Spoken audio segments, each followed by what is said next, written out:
Get your hands off her now. The officer froze mid-step, the taser still crackling in his grip, as a deep voice sliced through the chaos like a blade. Sylvester Stallone stood at the edge of the cruiser's lights, fists clenched, face like stone. His wife lay on the ground, gasping for breath, her eyes locking onto his like a drowning woman spotting a lifeline. The unit shifted uneasily, fingers twitching on their holsters. But Stallone didn't flinch. He took one step closer, and what he said next froze the entire unit in place. Welcome to Stallone Unleashed. Let's uncover what really happened. The dusk light streamed through the tall windows of the Stallone residence, painting the walls in warm gold.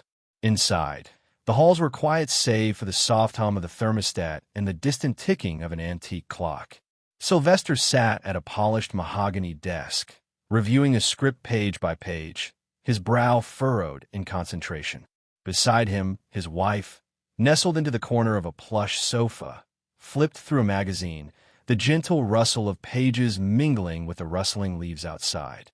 Their two children played softly in the adjacent room, building skyscrapers out of blocks, their laughter muted by the thick carpet. The scent of jasmine from the garden drifted through the open balcony doors, carried in by the mild evening breeze. A glass of red wine rested untouched on a nearby table, its deep color catching the last rays of sunlight. On the driveway, a patrol cruiser rolled past, lights off, its engine low and distant. Sylvester glanced up from the script, nodding at his wife before returning to his lines. She looked up, offering him a reassuring smile, and he relaxed his shoulders, pushing back from the desk. He crossed the room to stand beside her, brushing a strand of hair from her face. They spoke in hushed tones about tomorrow's charity event. Simple plans, easily made. Neither of them suspected the events that would shatter this serene moment. The air held a quiet promise. Another ordinary evening, tucked safely within the walls of their home. Outside, a neighbor strolled by, waving briefly before disappearing into the evening's calm. Even the family's loyal farm dog rested in his bed, barely stirring. As darkness settled, the Stallones moved together down the corridor toward the kitchen, exchanging whispered jokes about the absurdity of Hollywood scripts. The soft glow of recessed lights followed their path. Everything felt as it should, secure, familiar, unremarkable. In the final seconds before their phones buzzed with that urgent call, the world paused in suspended peace, a fragile calm before the storm none of them could yet imagine. The cruiser's red and blue lights pulsed against the asphalt as Officer Ramirez eased his vehicle to a stop behind a sleek black SUV. Inside, his partner, Officer Chun, scanned the license plate against the dash console. Late-night traffic was sparse on Mulholland Drive. Most drivers had already taken the freeway home. The SUV's brake lights glowed bright as it pulled over, tires crunching on gravel at the roadside. Ramirez stepped out, hand hovering near his holster, flashlight in the other. He approached the driver's window, training the beam on the woman behind the wheel. Her hands lifted slowly to the steering wheel, eyelashes catching the light. "Good evening," Ramirez said, voice calm. "License and registration, please." The woman's voice trembled slightly as she reached into her purse. Ramirez noticed the designer handbag on the passenger seat and the faint scent of lavender in the air. Chun peered in from the passenger side, watching the interaction. "Everything okay?" he asked quietly. Ramirez nodded, keeping his tone steady. He studied the registration card, then handed it back. "Ma'am, did you know your taillight is out?" She blinked, confusion flickering across her face. I didn't realize." Ramirez signaled to Chun, who handed over a warning citation form. "Standard procedure, 2-minute stop, warning issued, and they'd be on their way." But as Ramirez reached for the citation, the woman froze. Her breathing quickened, and she glanced at the side mirror. The cruiser's lights reflected against the mirror's glass, turning everything surreal. Chun stepped forward. "You all right, ma'am?" he asked. She lifted her head, eyes wide, voice caught in her throat. Ramirez shone his flashlight into the rear of the SUV, empty, quiet, ordinary. The crisp night air held tension that neither officer could explain. The wind rustled the leaves of a nearby oak, sending shadows dancing across the hood of the SUV. Ramirez unfolded the citation, pen at the ready, but something in her stare froze him mid-motion. What should have been a simple traffic stop felt suddenly heavy, charged with an unspoken unease. Neither officer spoke as they watched the woman brace her hands on the wheel. For a brief moment, heartbeats echoed louder than the siren's fade. Then the cruiser's lights dimmed on the highway behind them, and normal procedures hung in quiet suspension. A single whisper of static crackled through Ramirez's radio as he stepped back from the SUV, citation in hand.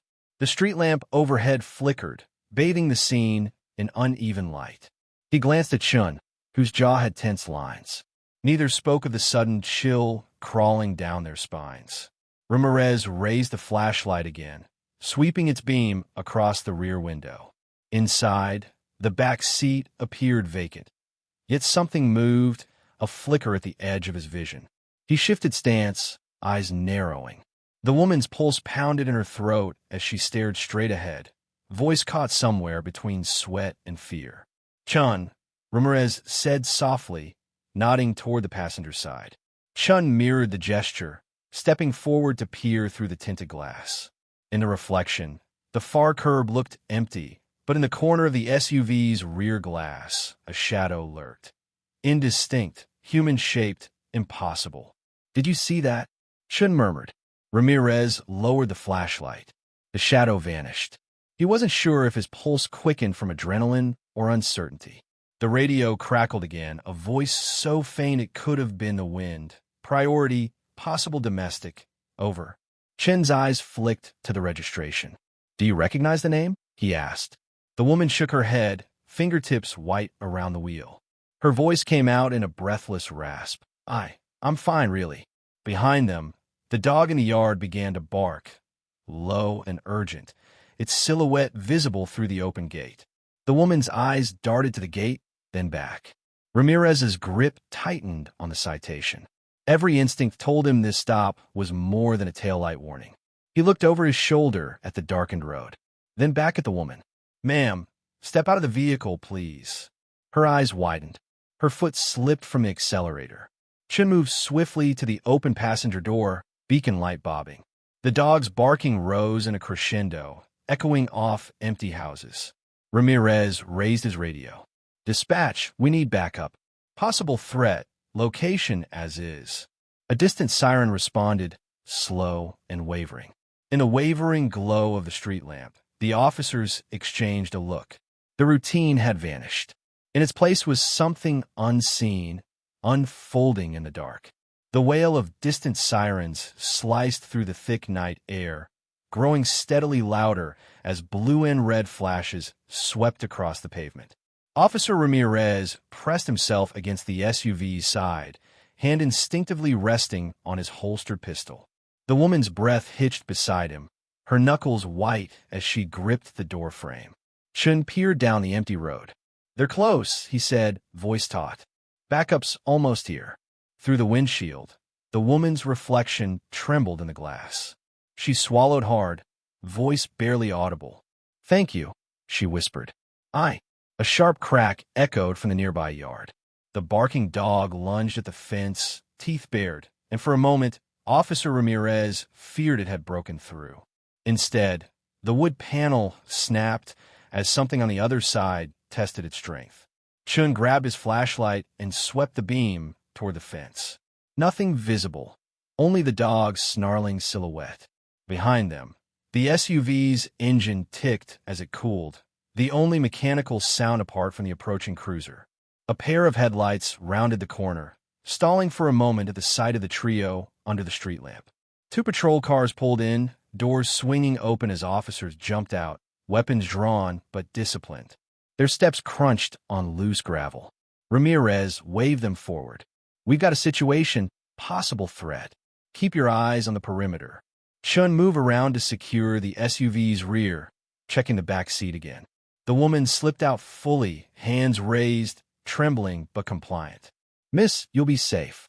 Stay close," Chun instructed gently, guiding her toward the patrol cars. Ramirez turned his flashlight beam toward the dark yard, heart pounding. The siren's wail now surrounded them, red and blue ribbons of light dancing across the houses. Up ahead, headlights illuminated a figure stepping into the street, a man in dark clothing, hands raised above his head. The dog's barking ceased, replaced by the low growl of tension. The man's face remained shadowed, but his stance was wary. Ramirez signaled Chun. Together, they advanced, voices calm but authoritative. The sirens hammered at their nerves. Every step felt measured, deliberate. As they neared the stranger, the woman's voice cracked through the night. "Officer, that's my husband." In the swirl of flashing lights, a new, unexpected twist surfaced, one that would change everything. The air crackled when the taser's probe struck, the sudden blue arcs of electricity illuminating the officer's outstretched arm. A sharp crack followed as the suspect's knees buckled, throwing him forward onto the asphalt. Officer Chin called out a warning, but the spark had already danced across the night, its sting evident in the rigid arch of the man's body. Silence dropped, broken only by the low hum of residual electricity. The man lay face down, arms splayed, chest heaving unevenly. Ramirez knelt beside him, flashlight trained on the wire that still fizzled softly. He pressed his boot gently on the man's shoulder. "Stay down," he ordered, voice steady though his heart thundered. The woman gasped, hand flying to her mouth. Stallone's face emerged from the shadows, eyes wide with disbelief and anger. He moved forward, though backup officers formed a protective barrier. "What the hell?" he began, voice raw. Ramirez stood, stepping into Stallone's path. "Sir, please back up." His tone was firm, professional. Stallone bristled, jaw clenched, but he obeyed, retreating a few paces. Chun detached the probes, careful to avoid sparks. He pocketed the wires, then checked the man's cuffs. "All secure," he reported. The suspect's body went slack, unconscious or playing it expertly. Ramirez wasn't sure. Stallone's breath steamed in the night air. "That was my wife's taser," he said, voice low but clear. She barely touched him. The woman pressed her hand to her chest, tears brimming. "He came at us," she began, voice trembling. "Sir," Ramirez said, "we were following protocol. Threat identified." Stallone cut him off with a glare so intense it stopped Ramirez's words mid-sentence. Above them, the street lamp flickered again. Nearby, officers exchanged uneasy looks. Taser use was standard, but its crackling spark always brought a primal shock. The man on the ground stirred, eyelids fluttering as he fought consciousness. Chin checked the taser's cartridge. "Standard issue," he muttered. Ramirez nodded, glancing at Stallone. The actor's posture was rigid, muscles coiled. In that moment, Ramirez realized the routine stop had morphed into something far more personal, and every spark of that taser would ignite a firestorm none of them could quell. Officer Chun slammed the cruiser door, breath ragged, as Ramirez climbed into the passenger seat. The radio crackled with overlapping calls. Code 3 to dispatcher. Backup needed at Mulholland Drive. Medic en route. The dash lights blinked in sync with the siren's wail, casting the interior in strobing red and blue. Chin fumbled for the radio mic, voice sharp. "All units, suspect down, female victim, and civilian party safe. Need forensics, internal affairs on standby." His fingers hovered over the siren's switch, eyes flicking to the rearview mirror where the woman sat, trembling, wrapped in a patrol blanket. Ramirez reached across, tapping his partner's shoulder. "Slow down," he urged, voice calm though adrenaline thudded in his chest. Chin nodded, exhaling deeply, then closed his eyes for a heartbeat before flipping off the siren. Silence filled the cab, but only a fraction of a second before new chaos erupted. The cruiser's computer beeped urgently. An alert from headquarters flagged the license plate. "Hold on," Chin muttered, scrolling through the readout. His eyes widened. Stallone. Sylvester Stallone. He looked at Ramirez, pale. "It's his wife. We just tossed." Ramirez's fingers tightened on the seat. Outside the window, officers guided Stallone and his wife toward another cruiser. He watched the Hollywood legend's rigid frame, jaw clenched as he spoke through gritted teeth. The dog in the front yard began barking again, a frantic backdrop to the mounting tension. Chun tapped the touchscreen, pulling up more data. They've got live cams, dash cams. This is going viral. His voice trembled. Ramirez cursed under his breath. Get dispatched to hold all footage. Notify the chief. He watched Chin's hands shake as he dialed. A sudden thud rattled the cruiser as another unit rolled up behind them, its lights flashing in the rear window. The dispatcher's voice crackled. Unit 12, suspect in custody. IA and PIO en route. Chin nodded, voice hollow. He turned to Ramirez. This is bigger than any routine stop. Ramirez stared at the blank windshield. The street lamps flicker like a heartbeat in the dark. In the chaos of radios, lights, and incoming orders, one truth settled between them. Nothing about this night would ever be routine again. The precinct bullpen buzzed with rapid-fire updates as officers clustered around computer screens and radios. Stallone leaned against a wall near the locker room, arms folded, eyes burning with contained fury. His wife stood beside him, wrapped in a blanket, voice trembling but fierce. Detectives murmured among themselves, uniforms creased, badges glinting under fluorescent lights. Just as internal affairs agents began questioning the officers involved, she stepped forward, gaze steady. The room fell into a low hum, voices trailing off as she raised her hand. When she spoke, it wasn't a plea or a demand. It was an accusation laid bare. He was defending us. Her words cut through the chatter like a knife. Every head snapped toward her. Even Stallone's rigid form seemed to soften for a heartbeat. The lead IA investigator paused mid-note, pen hovering over the report. The rookie cop who'd been pacing froze in place. He lunged at my husband, she continued, voice clear and unwavering. He meant to harm him. Her eyes scanned the room, daring anyone to deny it. Officer Ramirez did his job. He saved us. Silence rippled outward, pushing back the tension like a tide. The only sound was the distant hum of the vending machine. Stallone pressed a hand to her shoulder, proud and protective, but he didn't interrupt. He let her words stand on their own. Detectives exchanged glances, notes forgotten. The lead investigator cleared his throat. Ma'am, thank you for clarifying. His tone had shifted, less confrontational, more respectful. He set aside his pen. We'll include your statement. In the hush, Ramirez and Chun stood a few feet away, uniforms unshaken but faces weary. The woman's declaration had turned suspicion into understanding, chaos into clarity. An officer at the far console exhaled, rubbing his temple. Another nodded, returning to the dispatcher with renewed purpose.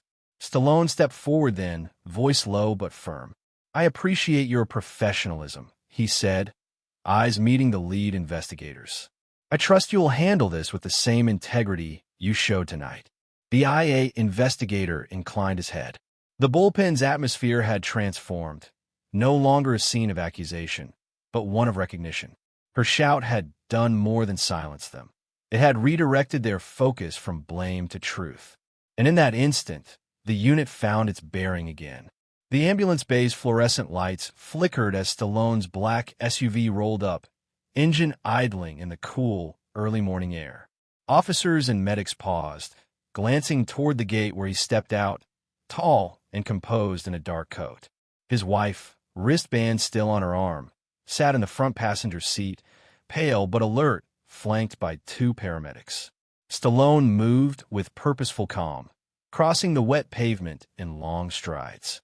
Cameras and phones raised automatically as he passed, though security quietly signaled the press to hold back. He paused at the doorway, waiting for the medic to help his wife out. As she stood, shaky but steady, he wrapped an arm around her shoulders and guided her inside, voice low. Look at me. Inside the bay, Ramirez and Chun waited under the harsh lights. Stallone's gaze settled on them. No anger, only an assessment. He nodded at Ramirez. Thank you for acting fast, he said, tone even but heavy with meaning. The officer stepped forward, shoulders squared. Sir, ma'am, I'm glad you're both safe. Stallone's wife inhaled slowly, then spoke softly. I didn't see his face, she admitted. Just that he came at us. Stallone offered her a reassuring squeeze. He turned back to Chun. He saved us, he said, voice carrying through the bay. I want the record to reflect that. A wall of officers and medics listened, the tension thawing. Stallone removed his coat and draped it over his wife's shoulders. Let's get you checked, he said, guiding her toward the triage area. He paused, addressing the group once more. I know you did what you had to do. I'll cooperate fully with any inquiry. Ramirez exhaled, relief and respect mingling on his face. Chen's shoulders relaxed for the first time since the stop. The chief of police emerged from the shadows, offering a curt nod to Stallone and his wife. Stallone nodded back, professionalism matching professionalism. As they walked away, Stallone supporting his wife, officers falling in a step behind, a quiet respect followed. The arrival that could have ignited another confrontation instead grounded everyone in the one truth that mattered. Courage and duty, when paired with compassion, could calm even the stormiest night. Every face in the hallway froze as Stallone and his wife passed. The usual clamor reduced to a whispered gasp. Nurses stopped mid-step, eyes widening behind masks. A young officer cradling a clipboard lowered it, his mouth parting in stunned recognition. The security desk attendant leaned back at her chair, grip tightening on the phone as she realized who stood before her.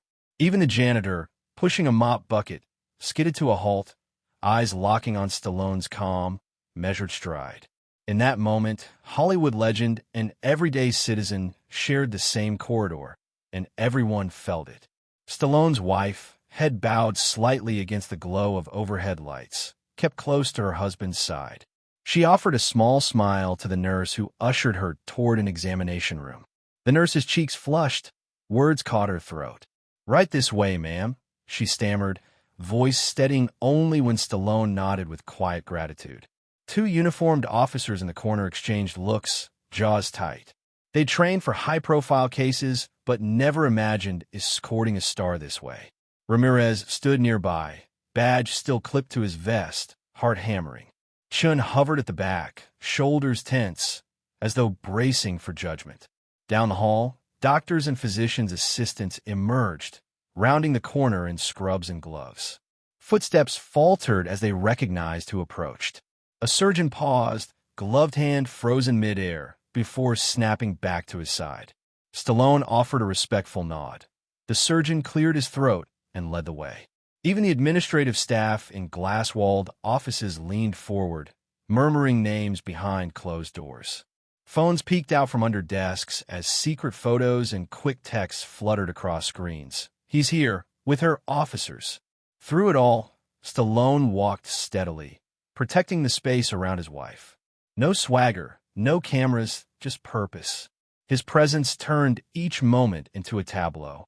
Man and woman bound by respect, surrounded by faces that betrayed surprise, concern, and admiration all at once.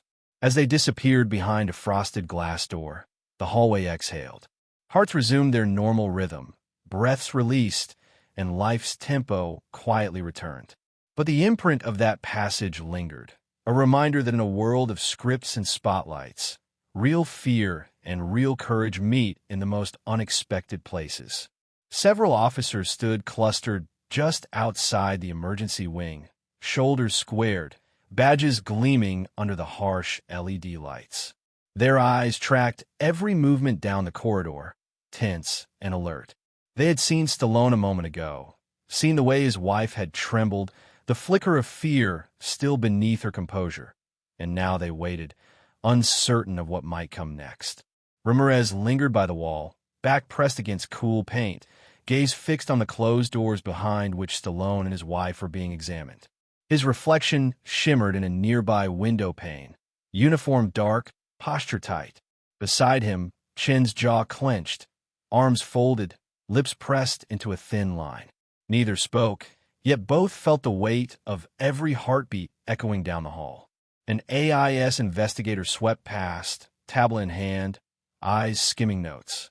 The agents paused mid-step when their gaze landed on the officers. It was as if time had stalled for a heartbeat. a collective inhalation before the next move. The officers returned the look, expression unreadable. No contempt, no praise, only professionalism tempered by the shock of their encounter. At the far end of the group, a rookie fidgeted with his belt, breath shallow. He glanced at his senior, seeking reassurance.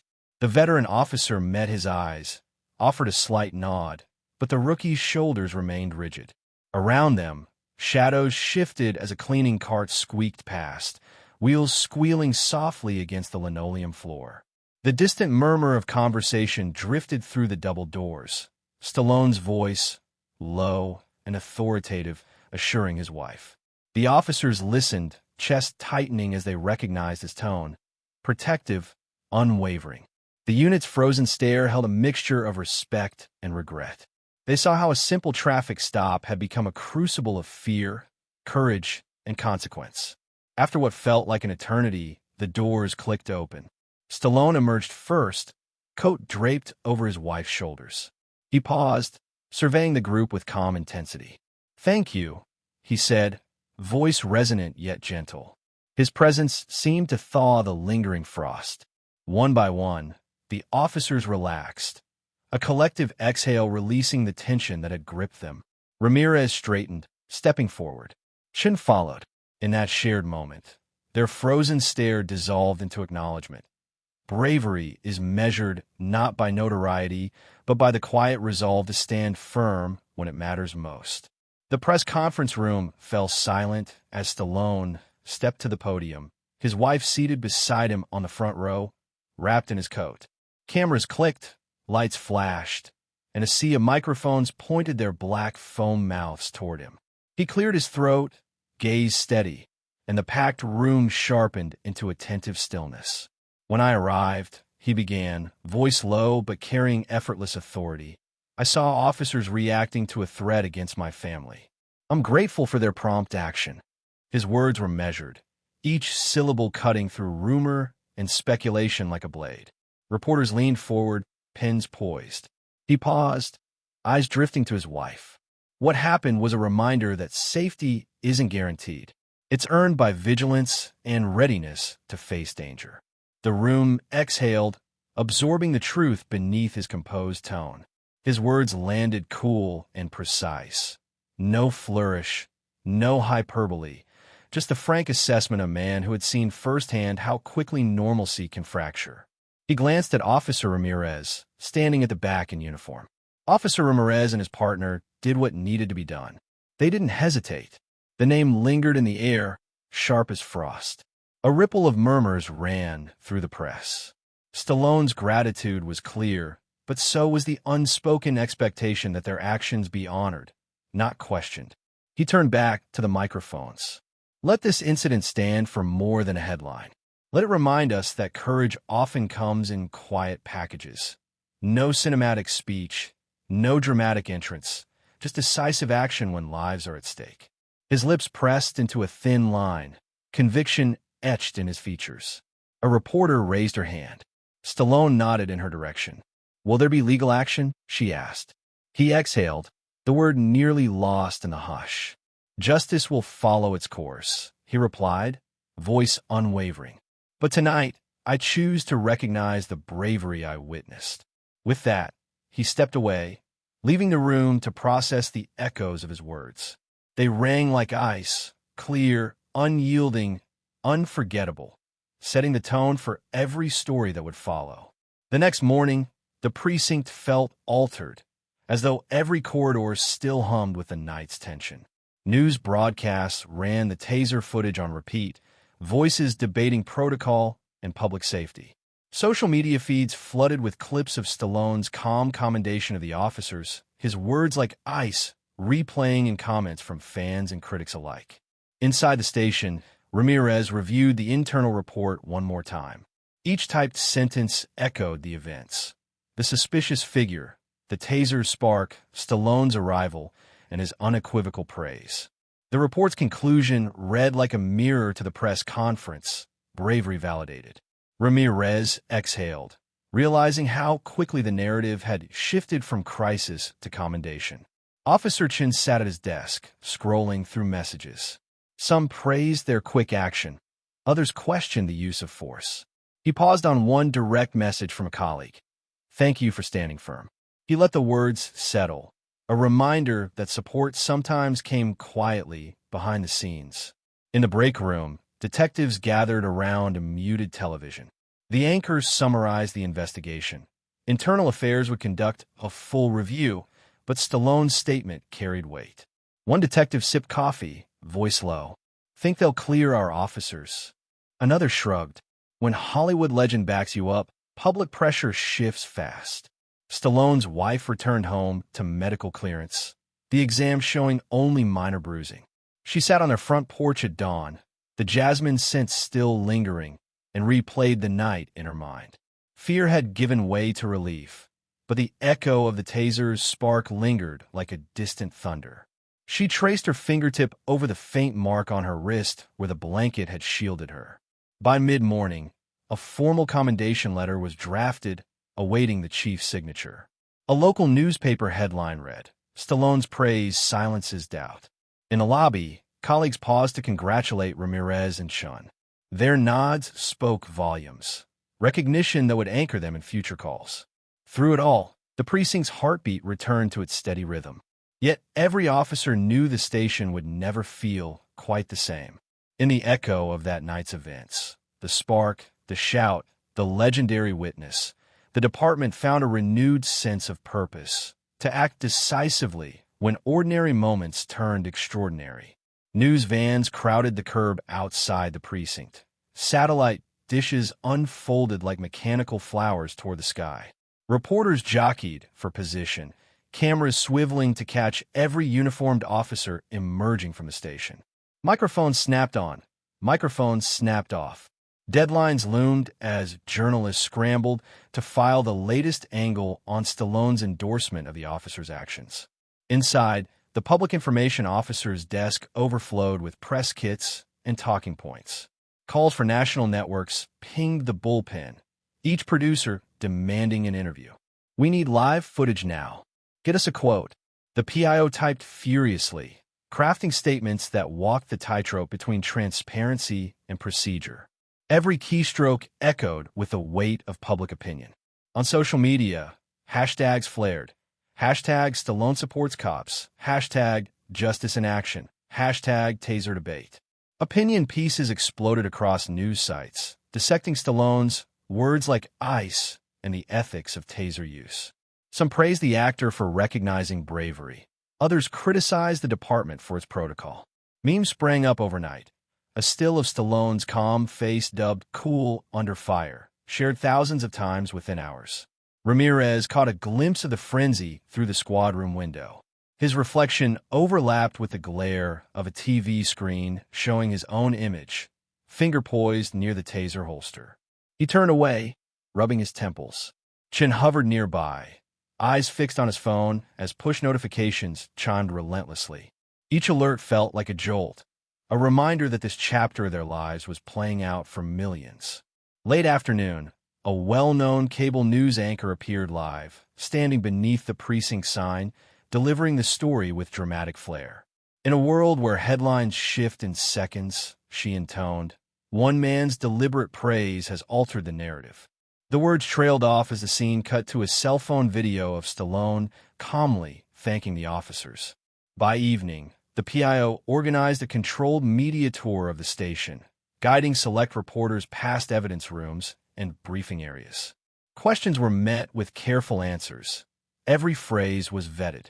Outside, the sun set behind news drones humming overhead, their red lights pulsing like distant beacons. When the doors finally closed, the precinct was quiet again, except for the soft hum of recording equipment being packed away. The media frenzy had subsided for now, leaving behind a charged atmosphere. A story that had begun with a taser spark and grown into a spotlight no one could ignore. A sleek black sedan pulled up to the precinct, and two sharply dressed attorneys stepped onto the gravel.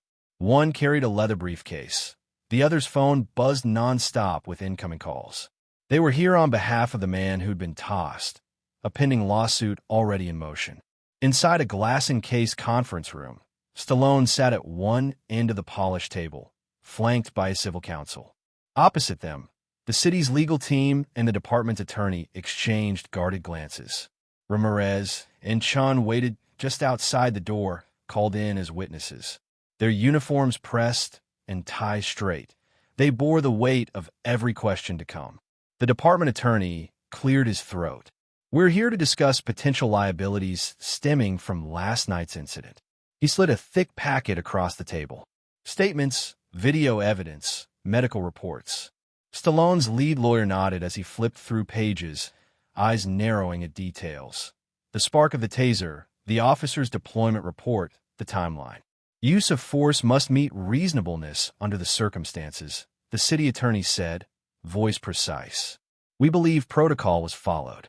He offered Ramirez a nod.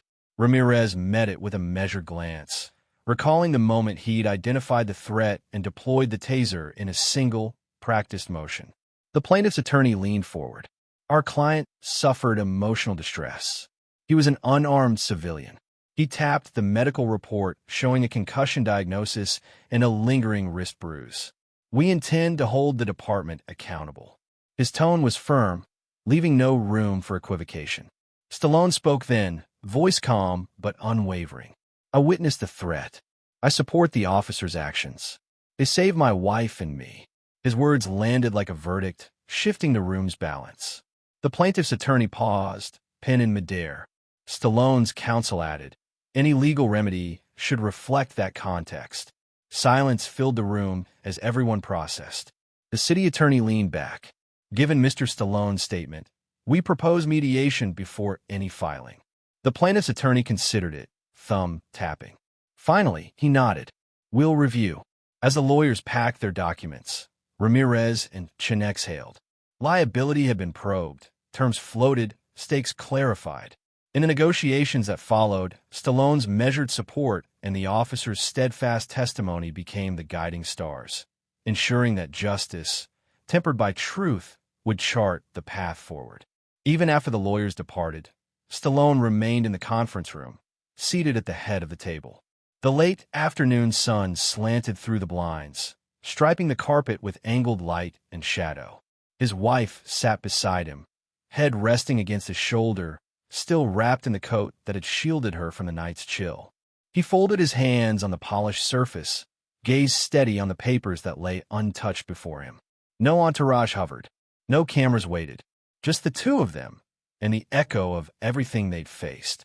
He breathed deeply, as if each inhale gathered resolve from the fading light. "Are you okay?" she whispered. Her voice trembled, but trust shimmered in her eyes. He offered a gentle nod, sliding an arm around her. "We're okay," he replied, voice soft yet certain. "Today tested more than our safety. It tested our faith in people doing their duty." She closed her eyes, letting his words anchor her. Outside, muffled footsteps echoed in the hallway as officers resumed their duties. He listened, recognizing the rhythm, life moving forward. The conference room's silence felt sacred, a space where celebrity faded and humanity remained. He turned to her, brushing a stray lock of hair from her brow. "No matter what comes next," he said, "we face it together. I won't let fear dictate our lives." His hand tightened reassuringly on hers. She nodded, leaning into his quiet strength. Pulling from the inner pocket of his coat, he produced a small, worn notebook. Flipping it open, he showed her a handwritten note. Courage is measured by calm in the eye of the storm. He'd scrawled it years ago, a reminder to himself, and now it felt more poignant than ever. She traced the words with her fingertip, tears glinting. In that moment, the room held no lawyers, no headlines, no liability concerns. Only two hearts aligned in steadfast resolve. Stallone closed the notebook and stood, guiding her to her feet. Light spilled across them, illuminating determination etched in their postures. As they walked toward the door, Stallone paused, offering one last thoughtful glance at the empty table. Outside, the corridor stretched before them, unmarked by stardom. But he carried his resolve like a quiet flame, ready to illuminate whatever path lay ahead. And with that, They stepped into the brightness of a new chapter. Officer Chin sat alone in the dim squad room, the glow of his computer screen casting long shadows across empty desks. The bustle of the precinct had calmed, but in his mind, the night replayed on loop. The flash of the taser, the sudden collapse, Stallone's intense gaze. He rubbed his temples, trying to shake the images. Guilt pressed against his chest every time he remembered the crackling spark, the way the suspect hit the ground. He had followed procedure, target, arc, safety, but the weight of force used still felt heavy. A soft knock at the door startled him. Ramirez poked his head in. "You still here?" he asked, concern in his voice. Chen closed the report on his screen and nodded.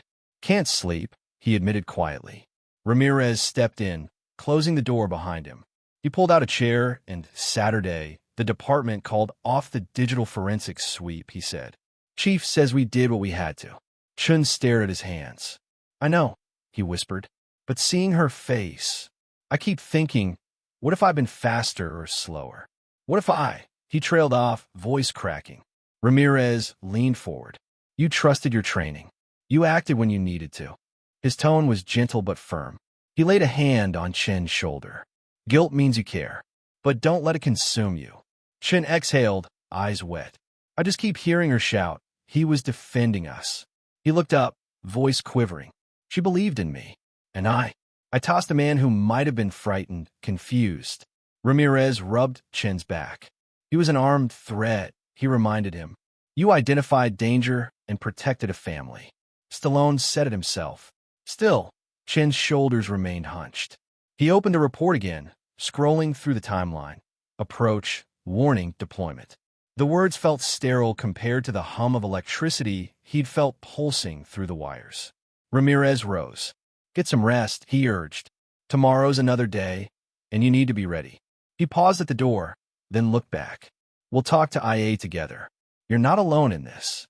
Alone once more, Chun sat back, heart heavy but steadied by his partner's faith. He closed his eyes, breathing slowly, determined to carry the guilt not as a burden, but as a reminder of the responsibility he'd sworn to uphold. Social media exploded overnight with demands for transparency and accountability.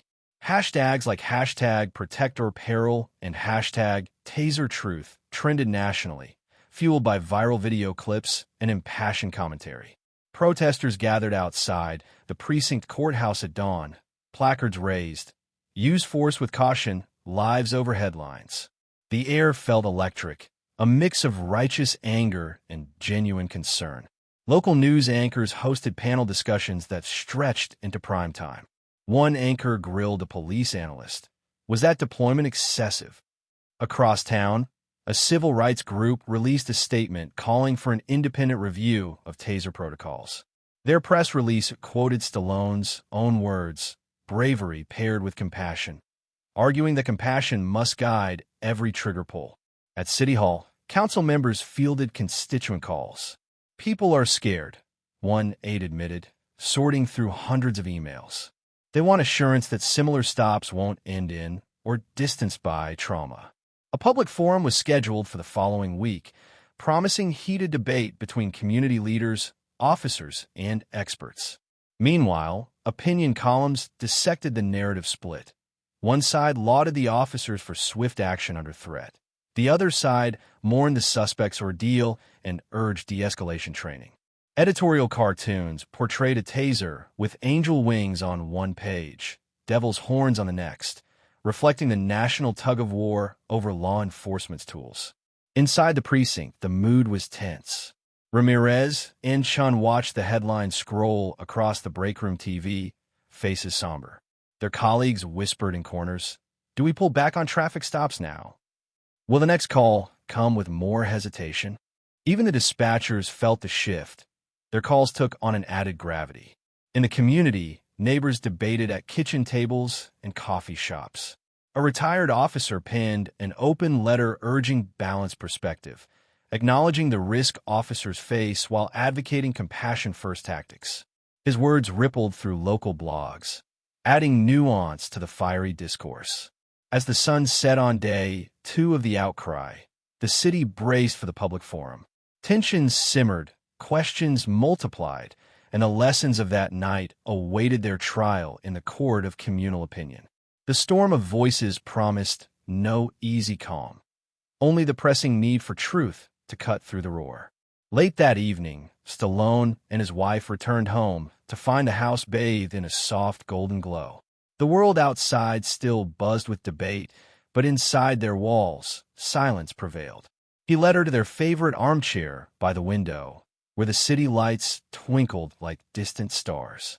She sank into the cushion, exhaustion etched in her posture. He knelt beside her, offering a glass of water.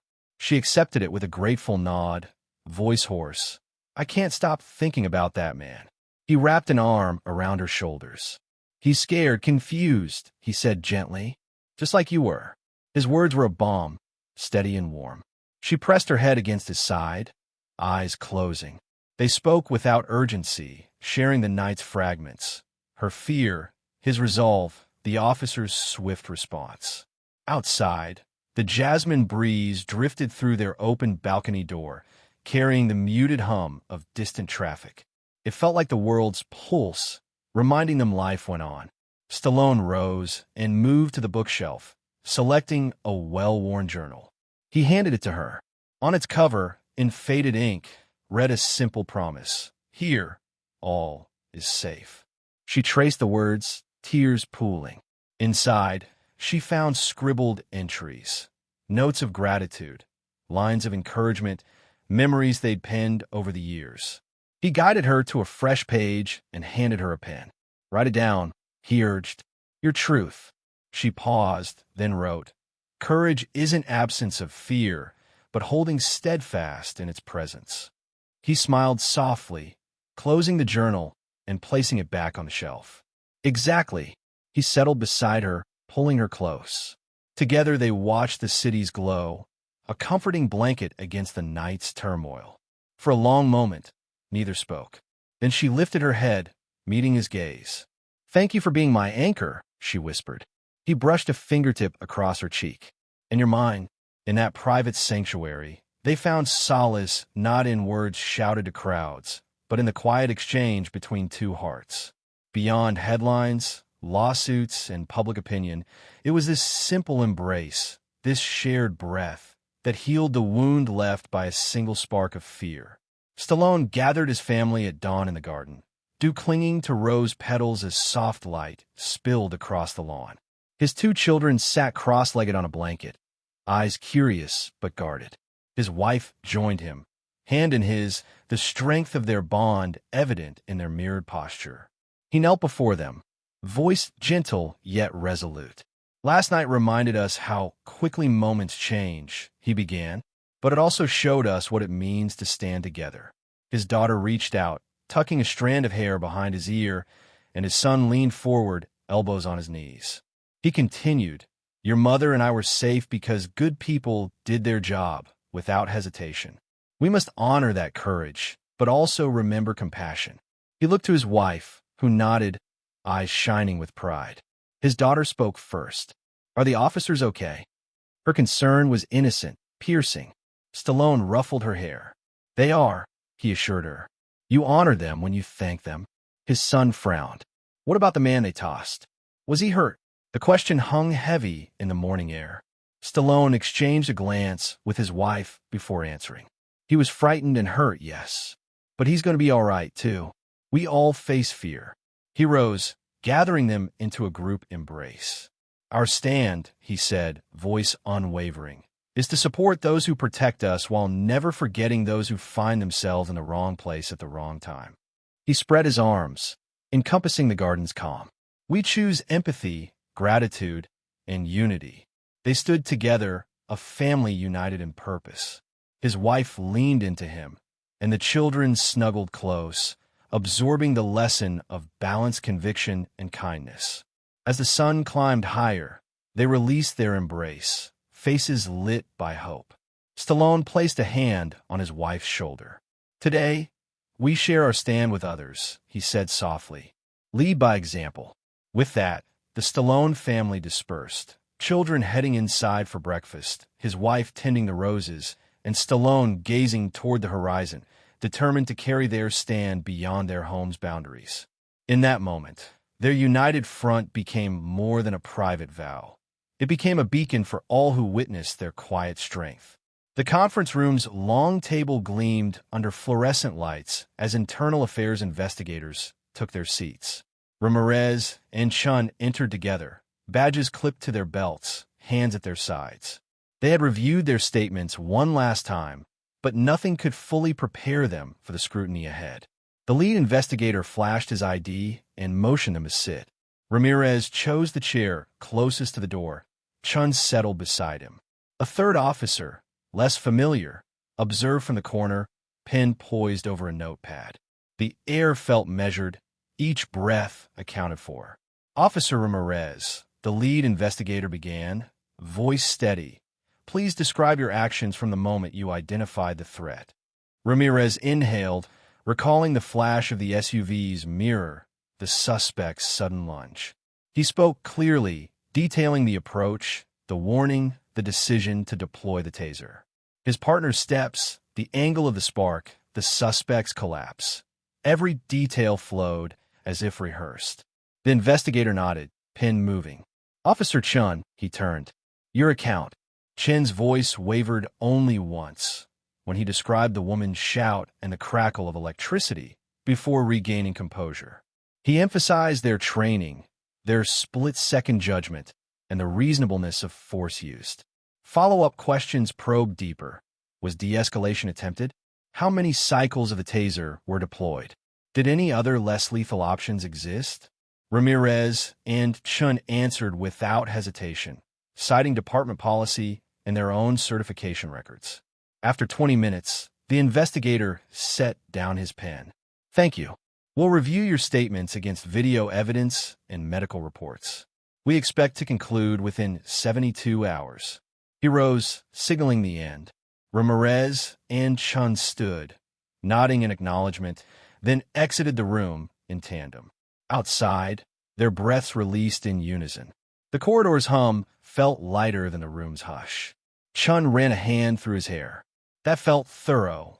Ramirez clasped his partner's shoulder. Just procedure. We did everything by the book. As they walked back toward the squad room, the weight of the inquiry settled around them, but so did relief. They had spoken truthfully, defended their actions, and honored the Stallone support. In those hours before the verdict, they found solace in each other's steady presence, trusting that integrity would guide the outcome of the inquiry. I stood before the assembled department officials, the room's hush more commanding than any spotlight. My wife sat beside me, her hand resting lightly on mine, a steady reminder of what drove me here today. I cleared my throat, letting the gravity of the moment settle. When first responders arrive at a crisis, they shoulder a burden none of U.S. should face alone. Last night, that burden fell on Officers Ramirez and Chun. I witnessed their professionalism, their swift assessment of danger, and their decisive action under pressure. They didn't aim to harm. They aimed to protect. I paused, scanning the faces before me. The chief, lieutenants, union representatives, and community liaisons. Each bore an expression of expectation and respect. My words felt measured, but behind them pulsed my conviction. My wife's safety was their priority. In a world quick to question, quick to condemn, they held true to their oath. I know the decision to deploy a taser isn't taken lightly. It's a tool that demands discipline and responsibility. Last night, it was used with both. A murmur of approval rippled, but I held my hand up, inviting thoughtful silence. Let's not lose sight of context. Threats aren't hypothetical. They're real. Yet let us also commit to continuous improvement in training, de-escalation techniques, and community engagement. Force must always be balanced by compassion. The chief inclined his head, absorbing my words. I felt the weight shift from defensiveness toward dialogue. I stand here not as a celebrity seeking headlines, but as a witness who refuses to let fear dictate the story. Let this incident remind us of the humanity at the core of law enforcement, at the core of every call, every decision, every life touched. I released my wife's hand, stepping back. I trust you will honor the integrity I saw. I trust you will honor the trust the community places in you. The room exhaled, the tension softening. As I walked away, officers stepped forward to thank me quietly. My wife's proud smile met mine. In that moment, Stallone the actor faded, leaving only a husband and partner committed to ensuring that truth and respect guide every badge worn in service. Tension crackled through the briefing room as officers filed in, eyes wary. Some exchanged nods of respect when they saw Ramirez and Chun take seats at the front. Others shifted uncomfortably, recalling heated debates in the locker room and break area. The chief stood at the podium, clearing his throat, but the silence stretched long before he spoke. Today we address last night's incident. He began, voice steady. We've received community feedback, media analyses, and Stallone's statement in support of the officers involved. However, internal discussions reveal differing perspectives on policy and practice. A lieutenant cleared her throat. Some feel the operation showcased decisive action, she said, glancing at Ramirez. Others worry about the optics and potential over-reliance on tasers. Her words hung in the air. An officer near the back raised his hand. With all due respect, we train for split-second decisions. Last night, it was one of those moments. He met the eyes of skeptical colleagues and held firm. A detective countered from his side. Training isn't a shield against scrutiny, he argued. We need community trust. Overuse of force erodes that trust faster than any media narrative can build it. Officers murmured agreement and dissent in equal measure. Ramirez felt the divide as palpably as a physical barrier. He glanced at Chun, who offered a tight nod. They both knew that bravery did not inoculate them from criticism. The chief raised a hand for quiet. I understand the division, he said. Our duty is to protect and serve, guided by policy and ethics.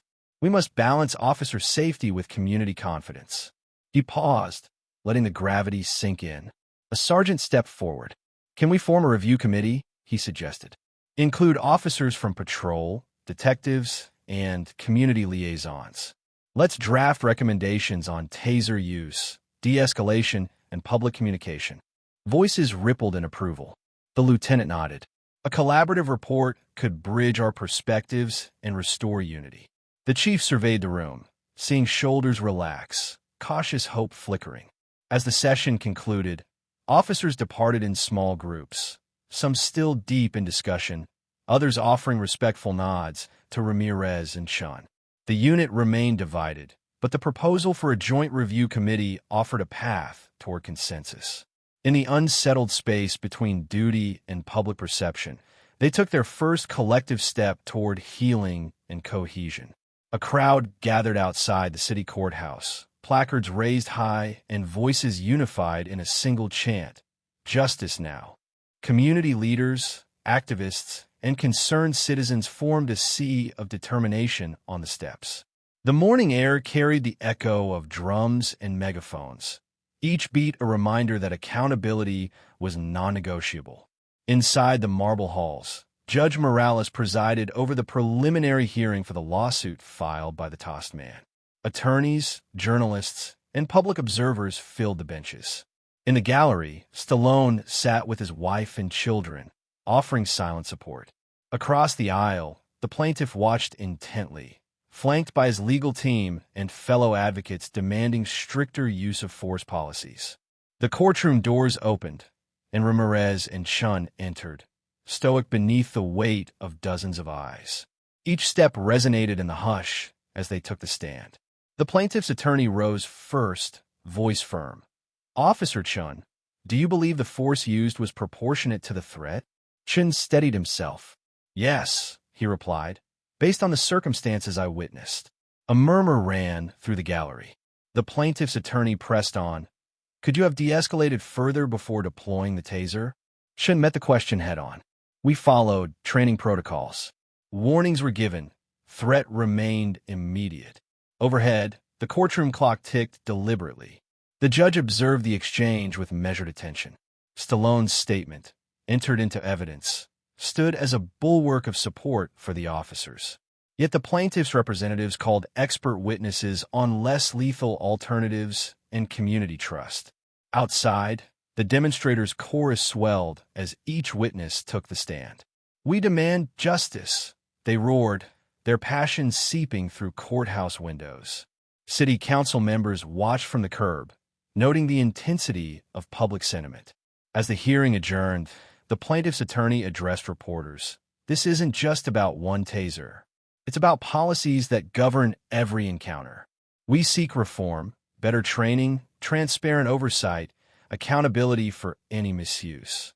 Stallone emerged afterward, flanked by his family and the lead officers. He approached the podium erected on the courthouse lawn. "Justice is more than punishment," he said, voice carrying over the crowd. "It's about strengthening our bonds of trust. Let this moment be the catalyst for meaningful change." His words fused with the protesters' calls, forging a collective plea that justice be served alongside progress, ensuring that protection and compassion walked hand in hand. Sunday morning found the community center's gymnasium transformed into a hub of reconciliation. Folding chairs formed a wide circle. At one end, tables held pamphlets on de-escalation training, counseling services, and community outreach programs. A banner overhead read, "Healing Wounds Together." Inside the circle, Ramirez and Chun arrived early, uniforms replaced by plain clothes and open expressions. They exchanged a brief nod before taking seats opposite members of the plaintiff's advocacy group and local residents. Stallone sat to the side, flanked by his wife, observing quietly but ready to lend his presence. A facilitator opened the session, inviting each participant to share briefly. The tossed man, flanked by a counselor, described his lingering anxiety, the sudden shock of electricity, the loss of control, the days spent replaying the moment in his mind. His voice wavered, but he finished to supportive applause. Ramirez spoke next, voice measured. He expressed remorse for the pain caused, reaffirmed that his intent was protection, and acknowledged the need for ongoing dialogue. Chun followed, sharing his own guilt and gratitude for the opportunity to learn directly from those affected. Across the circle, community members spoke of fear and frustration, stories of minor stops escalating, of trust eroded by force used without warning. Some praised the officers' bravery. Others urged clearer communication and community involvement in policy review. Stallone rose then, stepping into the open space. He spoke not as an actor, but as a neighbor.